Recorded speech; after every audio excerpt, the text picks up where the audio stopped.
So I wanted to talk to you all. I've been listening to these podcasts and these YouTube channels, and these gentlemen are telling the people who are listening to their religious message that they're not gods.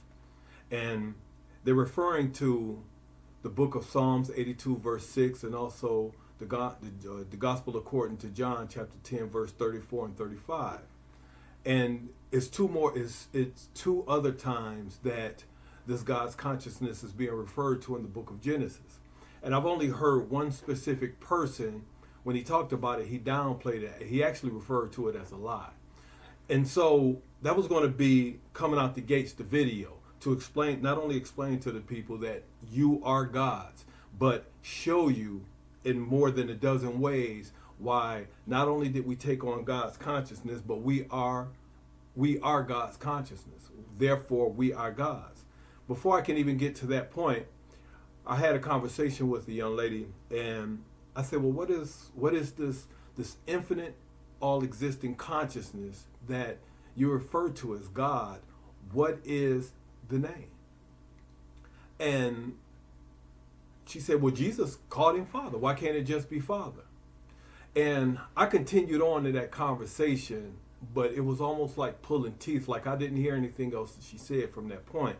So before I can even talk about the God's consciousness and all of humanity that was given to this Eve, I first have to explain what is God's sacred name.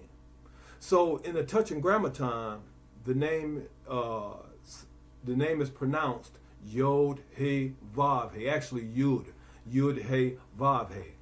Y-O-D or Y-U-D H-E V-A-V Va and H-E at the end. And so once this name took on a physical presence, it became masculine, feminine, masculine, feminine. However, prior to that, it was just an infinite and all existing consciousness. It just exists as it is. And so there was no such thing as a masculine and feminine until even in the Bible, when the first set of beings were created, you had one set of being was created, and then you had another set of being that was formed within the first and second chapter of Genesis. However, what I did come to realize once I broke away from a lot of the religious jargon, I've been a minister for like 10 to 12 years, but I've been studying the Bible for way over 30 years. And so I finally had a breakthrough because this sacred name, Yud He Vav He, which later on is translated in Latin and Hebrew, Yahweh, Y-H-V-H, Yahweh. So I'm going to just refer to that as Yahweh. I stay away from the title God because when you talk about an infinite and all existing consciousness, using the term God, God means to invoke. You can only invoke a spirit. So when I refer to God, I refer to humanity. When I refer to this all existing infinite consciousness, that is the all, and there is no male and female, there's no male and female energy. And so what I had to do was understand that this sacred name that I've been told over and over and over and over again, the reason why this name was purposely and intentionally taken out of the Bible is because it cannot be uttered among common people. It can only be uttered by the people who were ordained or people who they felt was called at the time to spread this message of God. And so I had to get to that point of saying, okay, well now we have it like that. They didn't take the name out. What they did was chop the name. They told the message within the story. If you look at the first book of Genesis, the very first chapter tells you, it puts this infinite consciousness sacred name together, Yud He Vav He. It puts the name together for you. You just have to go within the text to find it. And so it took me years. I've been in the book of Genesis for about 15 years. I can't get past the first 5 chapters. Now, the good thing about it is that based on the book of Genesis, it takes you everywhere in the Bible. So I just didn't stay within that book. I've been throughout the entire Bible, but I stay within that book because the book of Genesis in the first 5 chapters is will take me everywhere I want to go throughout the Bible to give me the specific message that is supposed to be delivered.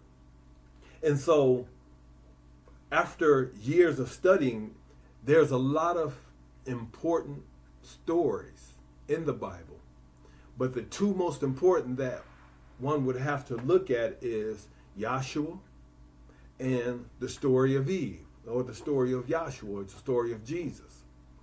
And we can better understand what the ancients, the information that the ancients were delivering to the people. See, the word religion doesn't have the same definition today as it did back then. The definition today, you're just talking about a traditional Judeo-Christian religion. Well, back then, it's a 2-part word. It's religere or religerar, if you will. And so it means to go back and bind together, or to go back and retrieve. And so these ancients were providing a way for the people who the Bible was intended for, because it was intended for all common folk, to go back and to understand the language that was being taught to them. And you will start to get the message and the information in the Bible. It'll no longer be an inconsistency and a mystery. And I welcome all people. I welcome Christians, Buddhists, Baptists, Episcopalians, Satanists, Luciferians, because the message that is intended for the gods has absolutely nothing to do with a traditional Judeo-Christian belief system. We're not talking about good and evil. We're not talking about God and Satan. We're not talking about demons. None of these, when you look at the ancient language, none of these names actually apply to the definition that is defined from many years ago. It is this traditional westernized belief system that has brought it to the point of saying, okay, Satan is bad, Lucifer is bad, the angels, and none of these things really apply to today. So in order to get to the language and the true message of what this infinite consciousness handed down to the ancients, and the ancients transcribed it into a book, and everything that you need is in here. Someone told me years ago that I studied with, he said, the Bible would take you straight to the throne of God if you just understand it. And so that was the last church. That was many, many years ago. But that's when I became a minister, and I said, I want to win souls to Jesus, not necessarily knowing what I was saying. And that wasn't my purpose, nor was that meant for me to do. So I'm here as a master student of Yahshua, or a master student of Jesus. It's time for us to become living gods. And in order to become living gods in this environment, this is not the world that was meant for us. This world was created. But as living gods, we have the ability to create as well. And I'll get into that in another video. And so I just want to spread the message that not only are we living gods, we have to get back to understanding the infinite consciousness and the all-existing consciousness in the sacred name that was given to the people that transcribed this information.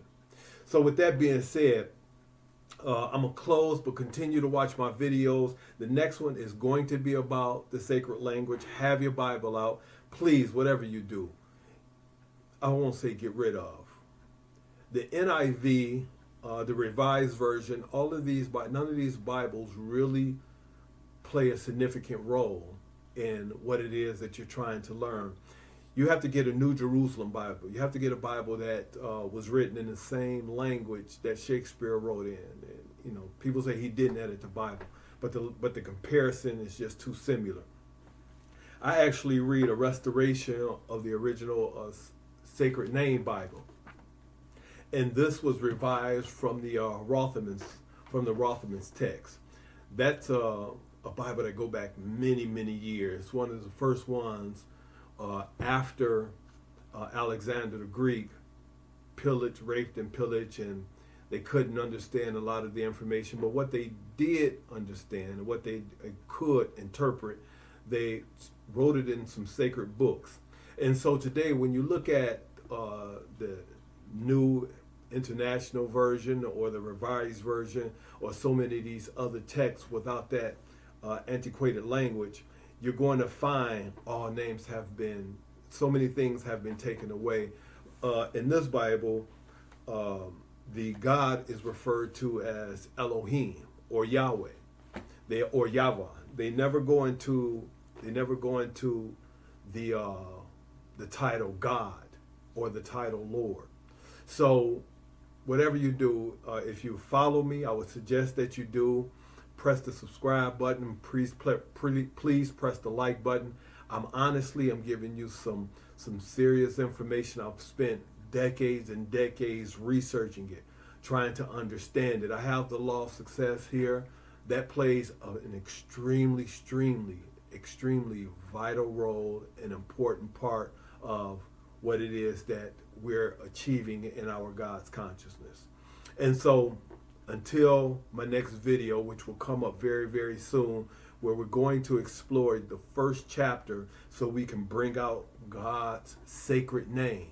So this infinite and all existing consciousness, we can move now into a place to speak on it, to quote it, and to identify it. And then we can move on from there, and I can show you why you are a God.